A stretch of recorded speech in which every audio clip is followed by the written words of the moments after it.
sometimes, a single sentence can change the entire balance of power in a company. For me, it was 5 words: "You're just support staff."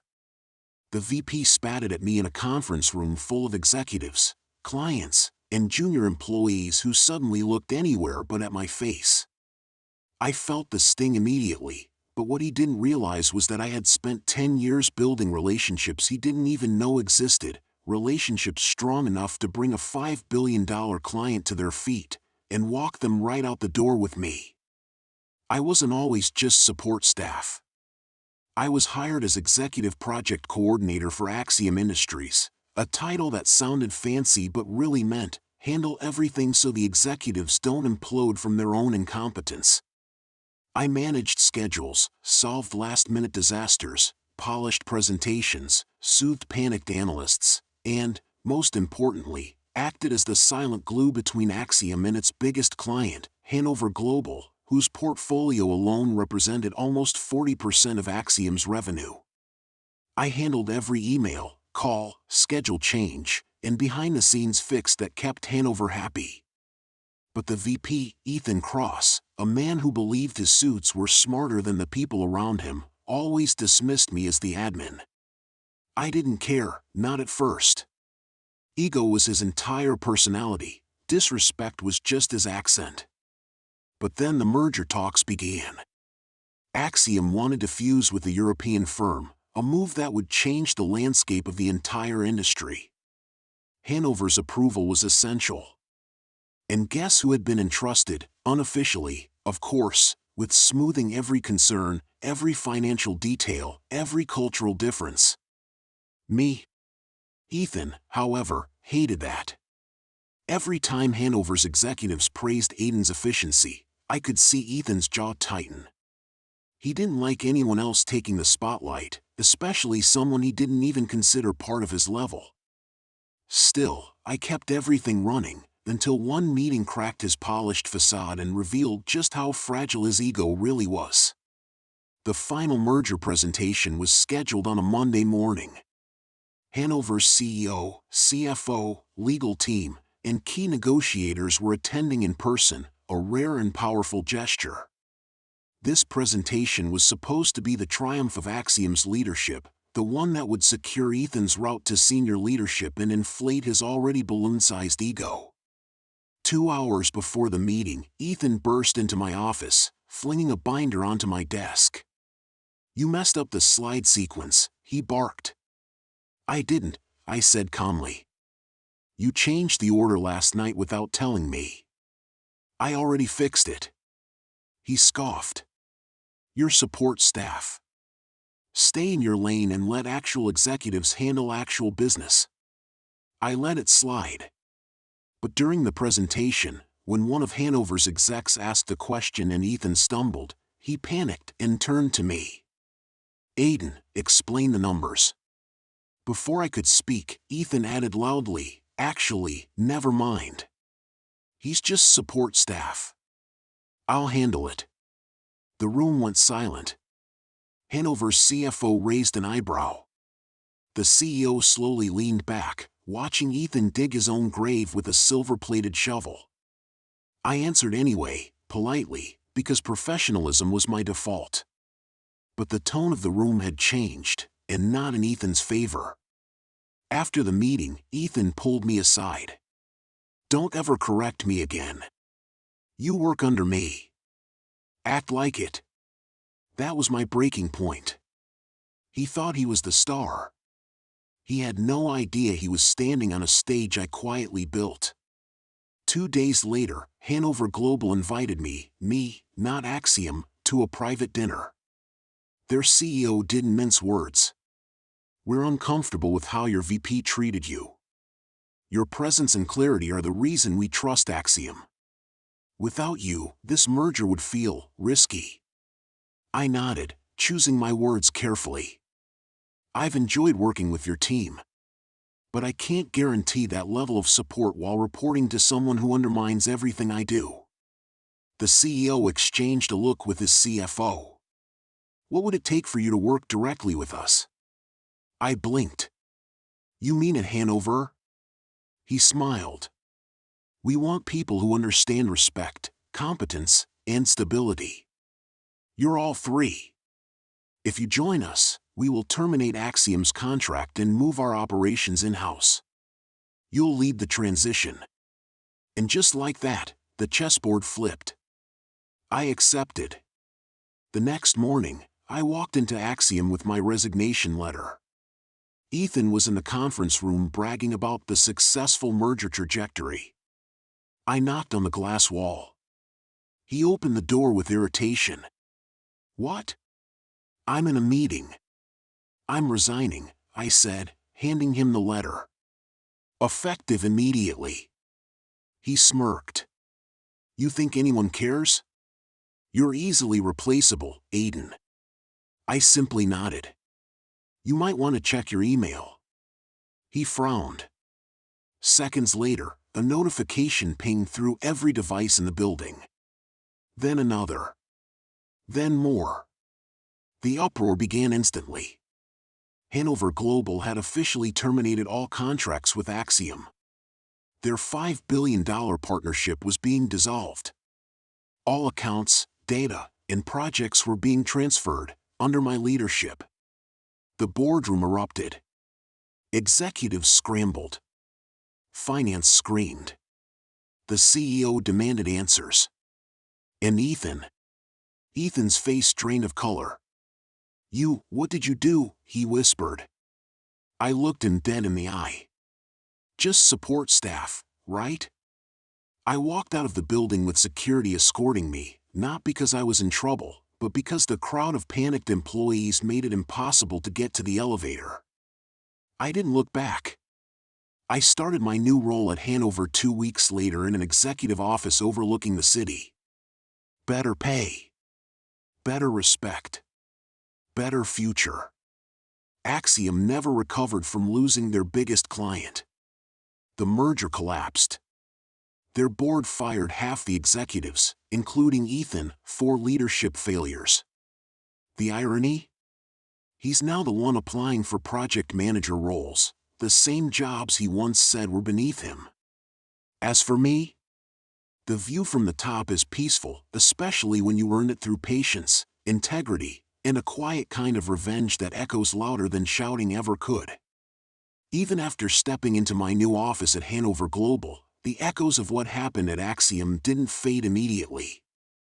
Corporate worlds have long memories, especially when billions are involved, and news travels faster than an internal memo ever could.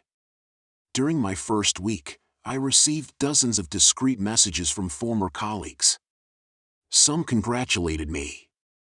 Some begged me to help them get hired.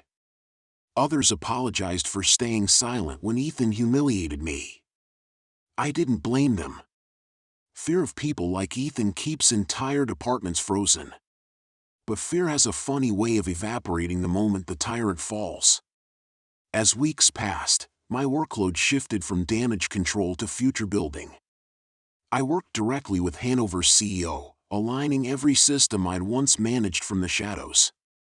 Now, I was the one making decisions, approving budgets, and guiding teams, not patching up messes behind the scenes.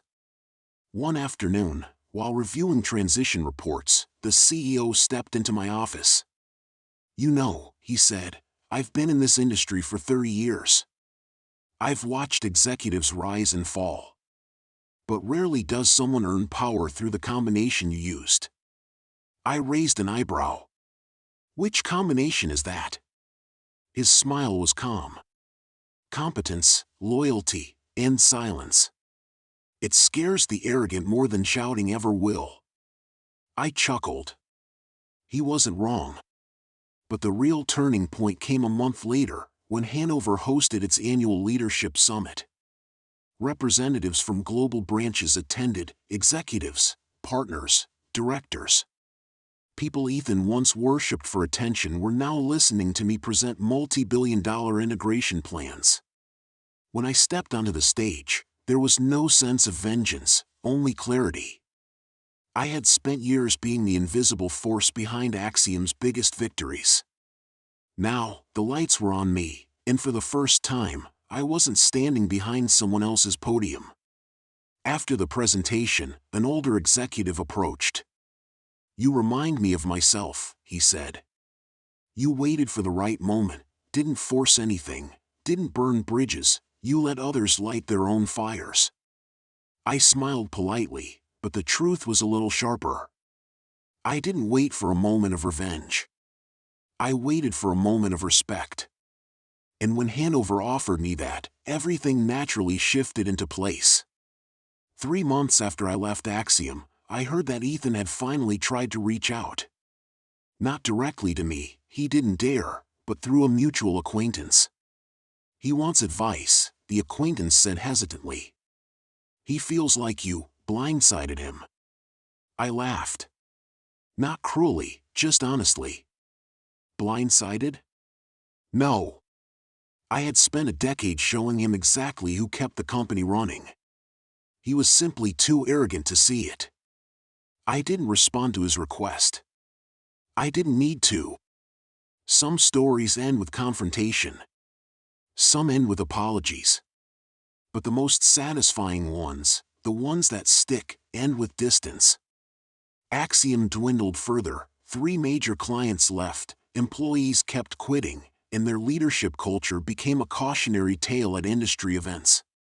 Meanwhile, my work at Hanover flourished. I built my own team, hired people who had once worked under oppressive executives, and made sure no one would ever hear the words "just support staff" in our halls. One Friday evening, as I sat in my office overlooking a skyline washed in gold, I realized something. Revenge isn't always loud. Sometimes, it's the simple act of walking away with your dignity, and letting the world see who was truly holding the power all along. For me, the real victory was never Ethan's downfall. It was the life I built after him. The real surprise came 6 months later, on an ordinary Tuesday afternoon. I was in a strategy meeting when my assistant slipped into the room, leaned down, and whispered, "There's someone here to see you, from Axiom." A ripple of curiosity spread across the table. I excused myself, half expecting a legal dispute or some last-ditch attempt at repairing their public image. Instead, I found Axiom's former CEO, Martin Hale, standing in the lobby, a man who once never bothered remembering my last name. He looked older now. More fragile. Like the collapse of a company had pressed fingerprints into the lines of his face. "Aiden," he said with a tight, uneasy smile. "Do you have a moment?" It was surreal. This man had once walked past me like I was decorative furniture. Now he stood with both hands clasped like a student about to ask for extra credit. I offered a polite nod and led him into a small meeting room. He didn't even sit. He simply sighed, rubbed his temples, and began talking as if a dam had cracked open. We made a mistake," he said. My eyebrows lifted. He continued before I could speak. "We let Ethan run the show. We trusted the wrong people. And losing Hanover, losing you, it was catastrophic. It triggered a chain reaction we couldn't stop." He swallowed hard. "I'm here because I want to understand how it all went wrong. How we misjudged you so badly." Ah. There it was. Not an apology, a post-mortem. I leaned back. "Martin, I gave Axiom 10 years, I said evenly. 10 years of solutions, silence, cleanup, and loyalty. You all looked at Ethan because he was loud. But you never noticed who was actually keeping things stable." He nodded, shame flickering across his expression. "I see that now." I continued, calm but direct. The problem wasn't Ethan. It was the culture that protected him. You rewarded volume over value. Presentation over performance. Ego over integrity. He winced. Truth has weight, especially when spoken plainly. "And by the time you saw the truth," I added, "the people who actually did the work were already planning their exits." Martin exhaled deeply. "You're right," he admitted softly. Then, like he was forcing out a splinter. Would you ever consider coming back? In a leadership role? With full authority to restructure operations? I almost laughed. Not mockingly, just in disbelief. After everything? After the humiliation, the dismissal, the disrespect? They wanted me back? Martin, I said gently, I appreciate the offer. I really do. But I don't go backward. And Hanover believes in me. They respect me. He closed his eyes for a moment, absorbing the finality of the words. When he opened them, resignation had settled in. I understand, he murmured. I wish we had realized sooner. He left quietly, a stark contrast to the powerful man he used to be. And as I watched him walk out of the building, I felt, not triumph, not vengeance, but closure.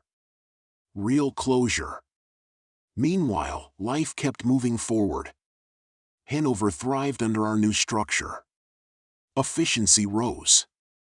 Team morale skyrocketed. Clients commented on how seamless everything felt. And my name, once an afterthought, became synonymous with stability and leadership across the company's global branches. One evening, while reviewing quarterly performance, the CEO stopped at my office door. You know, he said with a warm smile, you've become the standard we measure all new leaders against. I blinked, surprised. Me? Yes. You. Your story taught us something powerful. Talent can be quiet, humble, unnoticed, until someone pushes the wrong button. He laughed, shaking his head. Axiom's loss was our greatest gain. As he left, I leaned back in my chair, looking out at the skyline again, the same one I once stared at while wondering if I'd ever get a chance to rise beyond invisible labor. Now I wasn't just seen. I was shaping entire departments, cultures, and futures. And every time a young employee timidly walked into my office seeking guidance, afraid they were just support staff, I made sure they walked out knowing something important. In the right environment, the overlooked can become unstoppable. My revenge wasn't the contract Axiom lost, or Ethan's downfall, or even the CEO's regret. My revenge was the life I built, the respect I earned, and the silence I broke, not with anger, but with excellence. And funny enough, that's the kind of story that keeps echoing long after the corporate dust settles. Word of what happened at Axiom didn't just travel through industry circles, it echoed. LinkedIn posts, whispered conference gossip, private boardroom conversations. My name had become something unexpected, a reminder. A reminder that the quiet ones often carry the company. A reminder that arrogance is expensive. A reminder that respect isn't optional, it's infrastructure. But the story wasn't done yet. 2 months after Martin's visit, I received an unexpected call from someone I never imagined I'd hear from again. Ethan. The former VP. The man who called me just support staff. The man who believed he was untouchable until the ground disappeared under him. My phone buzzed with an unknown number. I ignored it the first time. But then an email arrived, subject, request for a meeting. Sender, Ethan Cross. It was painfully polite, the kind of politeness people use when life has pummeled their ego flat. I debated ignoring it. Hanover kept me busy, and honestly, Ethan was a chapter one didn't need to revisit. But something told me to at least hear him out. So I agreed to a brief meeting at a public cafe near Hanover's headquarters. When I arrived, I didn't recognize him at first. The confident VP with tailor-fitted suits and polished arrogance? Gone. In his place was a man who looked like he'd aged 10 years and 6 months. His suit was off the rack. His hair, once perfectly styled, was now slightly unkempt. His eyes carried the exhaustion of someone who'd been fighting battles he never prepared for. He stood up quickly when he saw me. "Aiden," he said, voice softer than I'd ever heard. "Thank you for coming." I sat. He didn't. He paced once, then collapsed into the chair across from me. I owe you an apology. Silence hung between us. I didn't rescue him from it. He swallowed. I didn't see your value. I didn't respect what you did. I honestly thought you were replaceable. I raised an eyebrow slightly. And now? He let out a humorless laugh. I've applied to over 40 companies. My reputation is shredded. Nobody trusts me with leadership anymore. Axiom's downfall is tied to my name. And everywhere I go, people talk about you. I blinked. Me? Yes, he said with a sigh. The guy who built the entire client ecosystem. The one who saved disaster after disaster. The one who left and took the biggest client in the country with him. He leaned forward. I wanted to ask if you could put in a good word for me somewhere. Ah. There it was. The request. The plea from a man who once stood on a pedestal he built for mocking others. I'm not asking for a senior role, he added quickly. Just anything. Something to get me back on my feet. I didn't speak immediately. I wanted to choose my words with the same precision he once mocked. Ethan, I said slowly, do you know the difference between us? He looked up, confused and tired. You thought titles created respect. You thought leadership was about authority. You believed value was measured in volume. He blinked, absorbing each line like something heavy being stacked on his chest.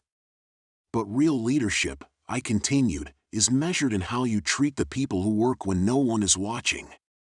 A long silence. Then I added, gently but firmly, you didn't lose your career because of me. You lost it because you didn't know how to value people. He slumped slightly, exhaling with defeat. So that's a no? He asked quietly. I paused. No, I said. But it's not a punishment. He frowned. I'm not going to lie for you, I explained. I won't fabricate your reputation or erase what happened. But I can offer you something else. He waited. Honest feedback.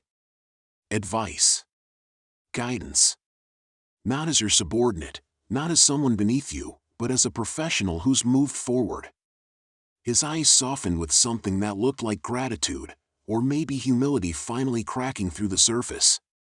Thank you, he whispered. I smiled faintly. Just promise me one thing, I added. If you ever get another leadership role, treat the quiet ones better than you treated me. He nodded, eyes glossy with truth.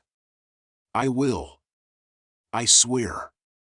We parted ways without bitterness, without triumph, without gloating.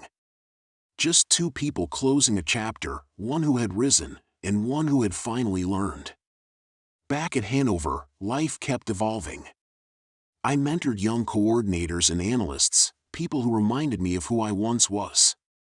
I pushed for programs that recognized support staff contributions. I built channels for promotions based on merit, not noise. I made sure no one felt invisible on my watch. And slowly, something beautiful happened. The culture shifted. Not just at Hanover, but across partner companies who heard our story. Executives began sending their staff to our leadership seminars. Companies restructured their internal hierarchies. Respect, once a missing value, became a metric. One evening, standing by my office window, a simple realization washed over me. My revenge wasn't the contract loss. It wasn't Ethan's downfall. It wasn't Axiom's collapse. My revenge was influence. Impact. Legacy. The quiet kid in the corner, the support staff, the afterthought, had rewritten how companies valued their people. And that was worth more than any title I ever dreamed of. In the end, the greatest victory wasn't the downfall of Axiom, or the $5 billion client walking out behind me, or even the apologies that came years too late. It was the simple truth that rose above all the noise. I had finally become the person I was always meant to be, not in someone else's shadow, not hidden behind louder voices, but standing in my own light. What Ethan tried to diminish, Hanover chose to elevate. What Axiom ignored, the industry learned from. And what once felt like humiliation transformed into the foundation of a career built on respect, clarity, and purpose. Months later, as I walked into the annual Global Leadership Conference, now as keynote speaker, I passed a massive digital banner displaying the theme of the event: leadership is not noise. Leadership is impact. I smiled. Not because it validated me, but because I knew I had helped shape that message. My experiences, my struggles, my quiet persistence, they had become lessons for thousands. During my speech, I didn't mention Axiom or Ethan or the humiliation that first pushed me to the edge. I didn't need to. Instead, I spoke about the overlooked, the underestimated, the people whose brilliance keeps companies alive while egos take the credit. And when the crowd rose in applause at the end, not out of courtesy but out of recognition, I felt something settle deep inside me: peace, closure, completion. Because revenge, real revenge, isn't about making someone else fall. It's about rising so high that the past can't touch you anymore. And so I left that stage, not as someone seeking validation, but as someone who finally understood his worth. Aiden, once just support staff, had become the standard. And no one could ever take that away again.